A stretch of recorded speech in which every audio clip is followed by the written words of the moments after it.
empieza a revisar el proceso, y al revisar el proceso se va a dar cuenta de que el tipo es inocente, que hubo un traidor que se llamaba Esterhazy, y Émile Zola va a escribir un documento que se llama Yo acuso, y yo acuso al ejército francés, al Estado francés, yo acuso a los generales tales y tales y tales de saber a ciencia cierta que Dreyfus era inocente y haber ocultado las pruebas de su inocencia. ¿Cuál era la razón por la cual el capitán Dreyfus pagó una sentencia tan dura siendo inocente? Porque era judío, el antisemitismo. Entonces, Émile Zola pone el dedo en la llaga sobre el antisemitismo francés. La sociedad se polariza y se divide alrededor de esto. Entonces, en ese momento, la comunidad judía, que ya lleva 2000 años tratando de lucharla en Europa, dice: no más, se acabó el cuento. Aquí lo que toca es conseguirnos un Estado, porque mientras no nos consigamos un Estado, siempre vamos a estar sometidos a este tipo de cosas. Entonces se reúnen en Basilea, Suiza, y Teodoro Herzl, corresponsal húngaro que cubrió en París todo lo que fue el affaire Dreyfus, organiza un movimiento que tiene como objetivo crear el Estado de Israel. El movimiento se va a llamar el sionismo, porque Sion es la colina donde se edificó el templo de Jerusalén. Teodoro Herzl se inventa el Estado en la cabeza toditico, con moneda y todo lo concibe en la cabeza, y de ahí en adelante ellos tendrán un solo objetivo: crear el Estado de Israel. Entonces hay un propósito judío que es inquebrantable: crear el Estado de Israel. Entonces, con esto sucedió en 1896.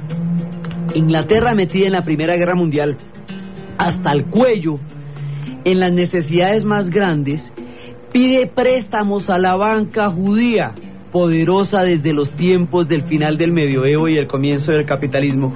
Pide préstamos a la banca judía y a cambio le promete, a través de la decisión del ministro de Relaciones Exteriores de esa época, Balfour, que en la tierra llamada Palestina existirá el Estado de Israel. La comunidad judía, a través de sus banqueros, le hace los préstamos a Inglaterra, queda con la promesa lista de una tierra donde va a suceder el Estado en el que todo el mundo ha apostado su vida. Y esto sucede en 1917, la decisión Balfour. La repartición del Imperio Turco Otomano sucede en 1920, que es el Tratado de Sèvres, el que va a desbaratar a Turquía y contra el cual se rebela Atatürk. Entonces el tratado es el de Paix-Cot, es el que en la conferencia de San Marcos es el tratado secreto, y eso se va a traducir en Sèvres, que es lo que los turcos van a rechazar tanto. Entonces, con la misma cara con que se le prometió a la comunidad judía que en la tierra llamada Palestina existiría el Estado de Israel, se le prometió a los árabes que estaban en las conferencias que en la tierra llamada Palestina existirá un Estado árabe. Se hace una doble promesa, y cada uno de ellos, con una promesa clara del Imperio Británico de qué es lo que va a ser el destino de Palestina, que en ese momento va a pasar a ser un protectorado británico, intenta que se cumpla su promesa de crear un Estado en esa zona. A dos pueblos se les promete un mismo territorio. La doble promesa pone de manifiesto el conflicto que va a atravesar, y aún atravesó todo el siglo XX, se acabó el siglo XX y sigue el siglo XXI, y esto todavía no se ha solucionado. Los árabes y los judíos no fueron enemigos en el medioevo, los judíos estaban en Europa. Los árabes y los judíos no fueron enemigos particularmente en la antigüedad, salvo las dominaciones de los imperios en particular, porque fueron los romanos los que echaron a los judíos del templo de Jerusalén, no los árabes.